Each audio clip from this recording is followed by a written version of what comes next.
നമസ്കാരം, ഋഷിപ്രോക്തം ചാനലിലേക്ക് ഏവർക്കും ഹൃദ്യമായ സ്വാഗതം. ഇപ്പോൾ നമുക്ക് പൂരിട്ടാതി നക്ഷത്രക്കാരുടെ കൊല്ലവർഷം 1201 ആണ്ട് എങ്ങനെ ഉണ്ടാകുമെന്ന് പരിശോധിക്കാം. അതിനു മുമ്പ് പൂരിട്ടാതി നക്ഷത്രക്കാരുടെ പൊതുവായിട്ടുള്ള സ്വഭാവ സവിശേഷതകളെ ഒന്ന് പറഞ്ഞു പോകാം. സ്ത്രീണാം ഇഷ്ട സുഭഗോ ദുഃഖി ഭോഗി സുഖി നൃപാപ്ത ധനഃ ക്ഷുദ്രോ വിവാദ വിജയി ദീർഘായു പൂർവഭാദ്രപജസ്യാൽ.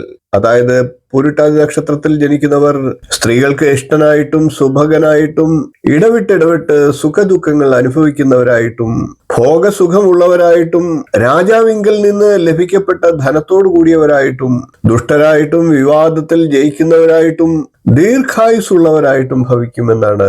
ഇനി നമുക്ക് കൊല്ലവർഷം 1201 ആണ്ട് പൂരിട്ടാതി നക്ഷത്രക്കാർക്ക് എങ്ങനെ ഉണ്ടാകുമെന്ന് പരിശോധിക്കാം. പൂരിട്ടാതി നക്ഷത്രം കുംഭം, മീനം എന്നീ 2 രാശികളിലായിട്ട് വരുന്ന മുറി നക്ഷത്രമാണ്.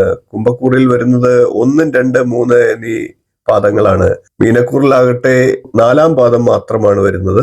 7 ശനിക്കാലം തുടരുകയാണ്. അതുകൊണ്ട് തന്നെ എന്ത് കാര്യങ്ങൾ നേടിയെടുക്കാനും കഠിനാധ്വാനം വേണ്ട സാഹചര്യം വന്നേക്കാം. വ്യാഴം 5-ലും 4-ലുമായിട്ടാണ്. രാഹു ജന്മരാശിയിലും 12-ലും കേതു 6-ലും 7-ലും ഒക്കെ ആയിട്ടാണ് പൂരിട്ടാതി നക്ഷത്രക്കാർക്ക് നിൽക്കുന്നത്. അതുകൊണ്ടൊക്കെ തന്നെ പ്രതീക്ഷിച്ച സഹായങ്ങളൊക്കെ കിട്ടണമെന്നില്ല. ശത്രു ആര് മിത്രമാര് എന്ന് തിരിച്ചറിയാൻ സാധിക്കാത്ത അവസ്ഥയുണ്ടാകാം. പലപ്പോഴും സുഹൃത്ത് ബന്ധങ്ങൾക്കിടയിൽ വിള്ളലുകൾ സൃഷ്ടിക്കപ്പെട്ടേക്കാം.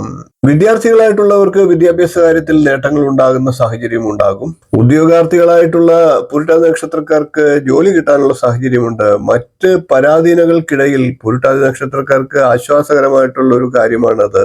കുടുംബത്തിന്റെ ഉത്തരവാദിത്തങ്ങളൊക്കെ ഏറ്റെടുക്കേണ്ട സാഹചര്യങ്ങളും വന്നു ചേരാം. പ്രവാസികൾക്ക് തൊഴിൽ നിയമങ്ങൾ മൂലം ആശ്വാസകരമായിട്ടുള്ള അനുഭവങ്ങൾ ഉണ്ടാകും.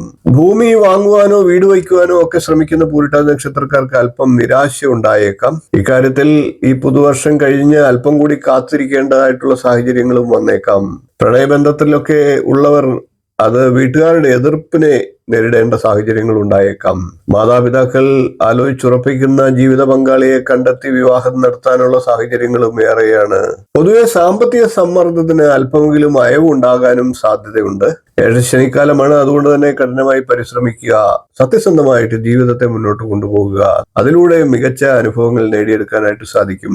പൂരിട്ടാതി നക്ഷത്രം അറിയേണ്ടതെല്ലാം എന്നുള്ള എന്റെ വീഡിയോ കണ്ടിട്ടില്ലാത്തവരാണെങ്കിൽ കാണുക. ആ വീഡിയോ നിങ്ങൾക്ക് നല്ല അറിവ് നൽകും. 2 ഭാഗങ്ങളിലായിട്ടാണ് വീഡിയോ ചെയ്തിരിക്കുന്നത്. വീഡിയോയുടെ ലിങ്ക് ഡിസ്ക്രിപ്ഷൻ ബോക്സിലും എന്റെ സ്ക്രീനിലും കാർഡ് രൂപത്തിലും ഒക്കെ നൽകുന്നുണ്ട്. വീഡിയോ കാണുക, പ്രോത്സാഹിപ്പിക്കുക. ഈ വീഡിയോ ഇഷ്ടപ്പെട്ടുവെങ്കിൽ ഒന്ന് ലൈക്ക് ചെയ്യുക, ഷെയർ ചെയ്യുക, ചാനൽ ഒന്ന് സബ്സ്ക്രൈബ് ചെയ്യുക. നിങ്ങളുടെ അഭിപ്രായം കമന്റ് ആയിട്ട് അറിയിക്കുക. നന്ദി, നമസ്കാരം, ശുഭദിനം.